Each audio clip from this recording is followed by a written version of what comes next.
I need a clicker. I'm now going to share with you the findings of that report on women CEOs. Some of you have heard it. Many of you, majority of you, have not. We released it at what day is it today? I released it on Wednesday to the media, but today I'm going to release it to you.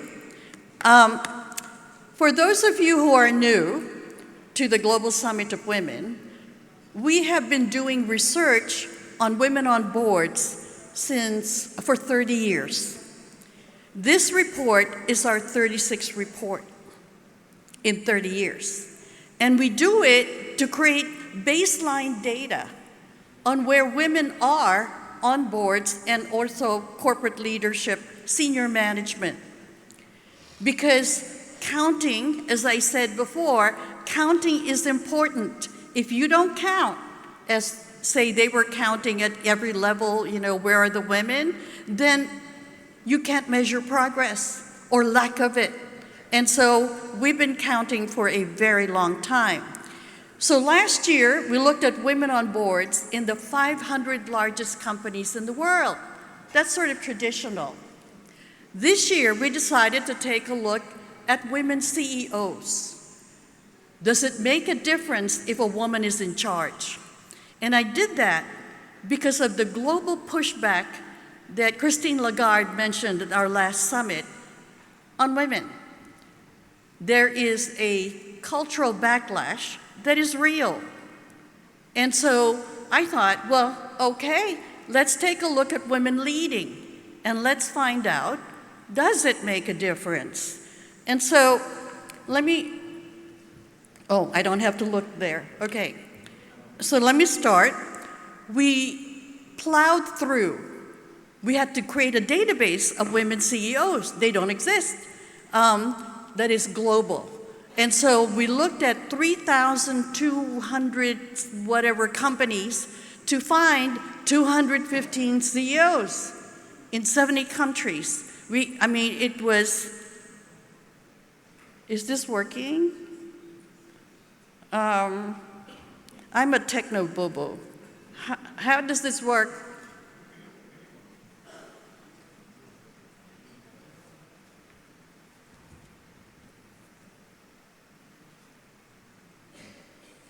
Okay, so that's what 215 women CEOs looks like, okay? I love pie charts. It tells you we ain't there, okay? The majority of companies, and we primarily looked at blue chip companies globally so that we have like an equal base. So it's 6.7%. And what did we find? We found that women-led companies had significantly more women on their boards and significantly more women in senior management than peer companies led by men. Specifically, 38.3% in companies with a woman CEO compared to the global average of 28.9%. That's a big deal.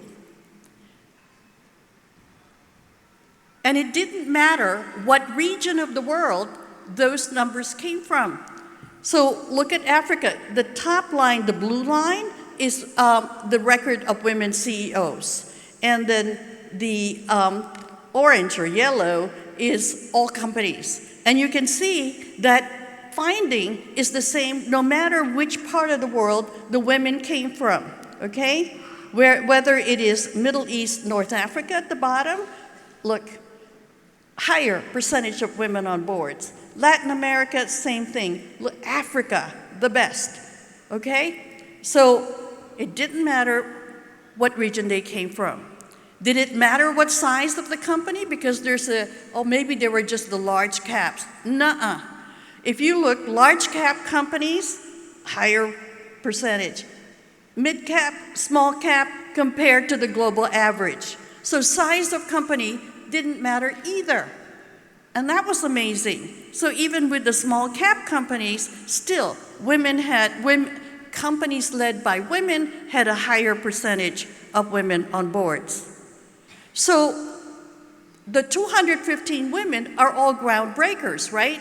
But I like to do a top 10. Who does better among the women-led companies? And you will see, if you look at the right-hand side, look at the percentages. 72% at the top, at the bottom, 52.9%. The top best performing companies led by women all had female-dominated boards. I have to tell you, this is not normal. This is not the pattern that I have found in 30 years of doing research on women on boards. So these are just my top 10, but the rest of them had equally high percentages. And look at number 1 here, okay?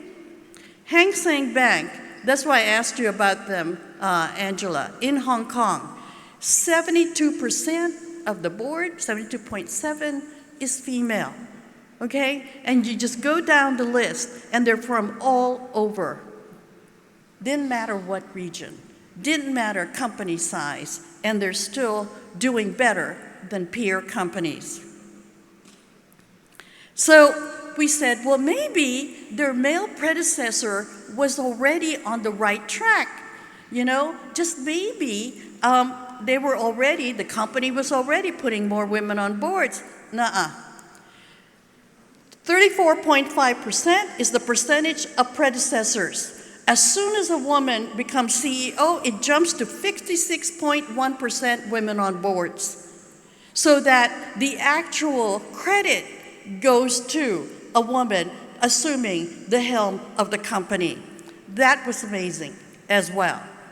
So it didn't matter the region, didn't matter company size, didn't matter the predecessor. The woman who leads a company still has significant impact on women on boards. So there was something else that we found. I mentioned Hang Seng Bank. Look at this. 3 women CEOs in succession, which means women are possibly grooming, women CEOs are grooming other women CEOs. In Europe, Wolters Kluwer, you had 2 women CEOs succeed each other as well.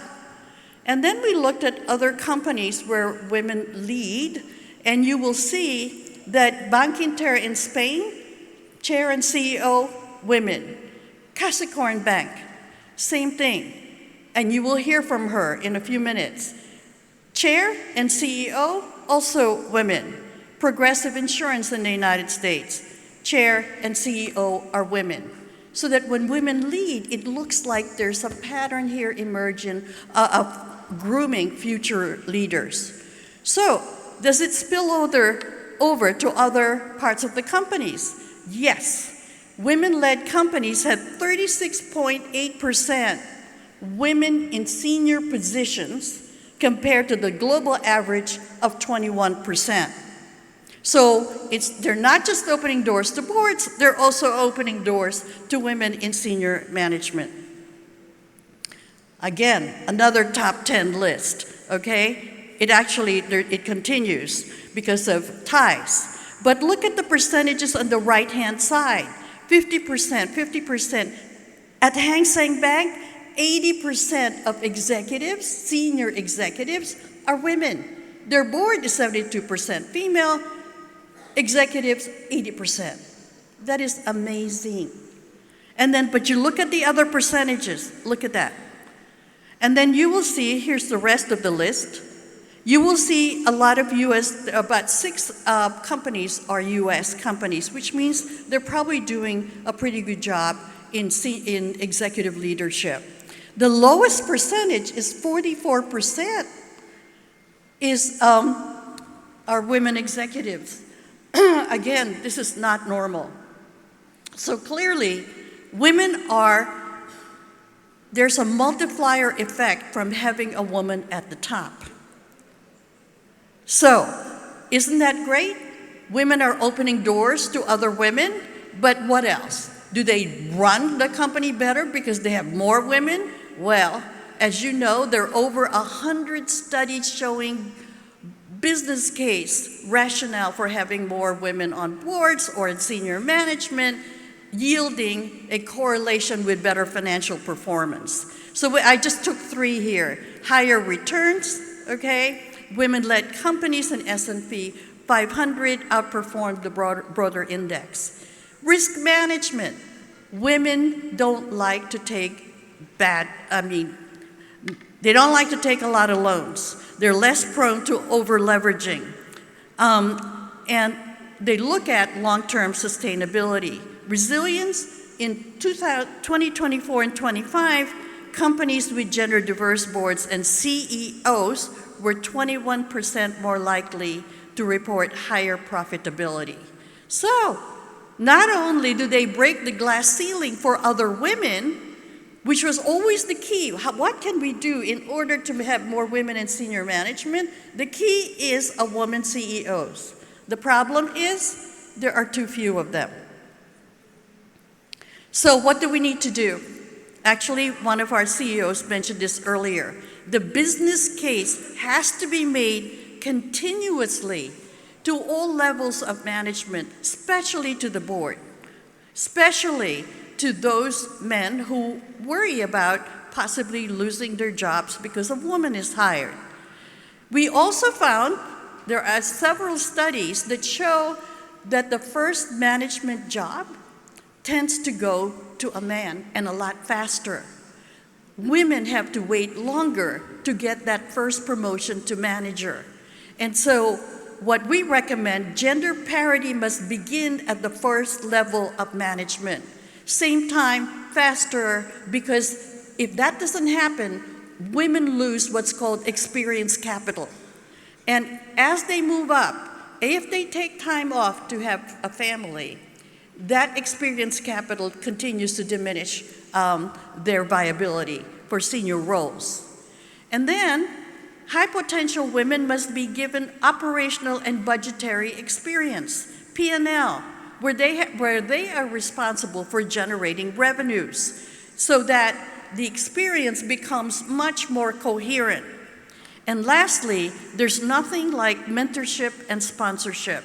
Many companies have formal mentorship programs, but mentors just teach you. They tell you, well, this is probably what you should do. Sponsors use their personal capital to promote a woman or two. Angela comes from Australia. In Australia, they had a program years ago called Male Champions of Change. It was CEOs who banded together and who agreed that they would sponsor a woman or two each year for a board position. And that was critical because they don't have quotas, but the stock exchange in Australia made board diversity a corporate governance requirement. Comply and explain why you wouldn't have X number of women. And so their numbers have increased dramatically. So, sponsorship. So what our research shows is that the data is clear. When women are in charge, they open doors for women and also make a company perform better. So we all knew this. In our bones, we know that we make a difference when we're running things, but now I have numbers. I can prove it. And so that's critical, so it's no longer an opinion. So that's the report we issued this year.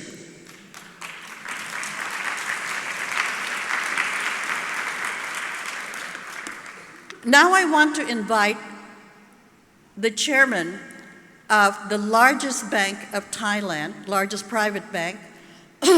She is the chair as well of Toshiba Thailand. She is vice chair of the Chamber of Commerce of Thailand, and she was the former Minister of Tourism and Trade. Please welcome Kopkain Watanafrangul, who came here from Thailand to share her opinion on this study.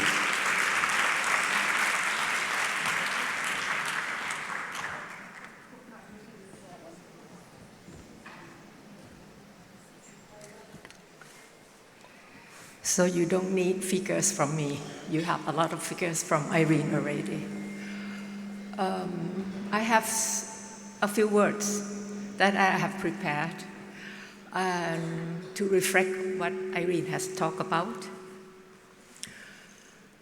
The world changed. People change. Technology change. Future, chaos, dim. We receive strong requests from shareholders to the top management. Are you still relevant? Will you be able to deliver the result? We have received strong requests from shareholders to the board. Can you cope with this? Past success doesn't mean the future. I'm the chair of the board. So whatever you have seen up there is not just to correct the social imbalance, but it is about redefining leadership, building governance that is stronger, decision-making that is wiser, and organizations that are built to last. That is the work of the women. I would like to say this because I have been on the board of Kasikorn Bank for 8 years. I have been selected together with Katya to be the CEO, and I'm the chair of the board for 6 years. And whatever that has happened, we are still number one. Delivering good result, good profit, sustainable bank, digital bank, number one in Thailand. But then at the same time, we make sure that we keep on supporting the sustainability action, taking care of the people. But that is not all. I think the result of having female entrepreneurs, female leaders up there is not just the number, but what we can deliver. Irene has asked Kasikorn Bank to say something about this. I mean, you can do it. But how about the others? Why we are still having less number of female CEO, but most of all, female on board? Thanks to Irene, thanks to GSW. GSW used to be in Bangkok in the year 2022. We talked to the IOD, Institution of Director, Stock Exchange of Thailand, how to increase the number of women on board. And we have found out that in Thailand, this is the case of Thailand, there is an opportunity. But the problem is the mindset. Why women do not want to be on board. So what we have been doing in Thailand is about correcting the mindset. Secondly, skill set. But number 3, which is more important, is the communication. The mindset meaning that this job is important. I think some gentlemen have said already, you must have purpose in life. To be on board is to help the company to deliver something for the economy, for the future. And then at the same time, it's no longer a boy club. That's old history. It's no longer that. Challenge your comfort zone. You can do it. And if you think that you can contribute not only for yourself, but to the others, do it. Be on the board so that you can help the company to do good things for the country. Secondly is the skill set. To be able to be selected on the board is the shareholders. It's not within your company. So therefore you need someone to help you to groom up your skill set. But most of all, it's about the communication. How to be heard, how to let people know that you are available, you would like to be a part of that.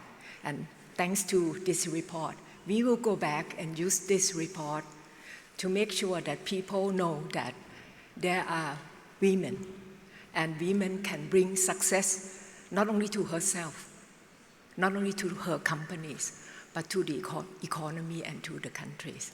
Thank you.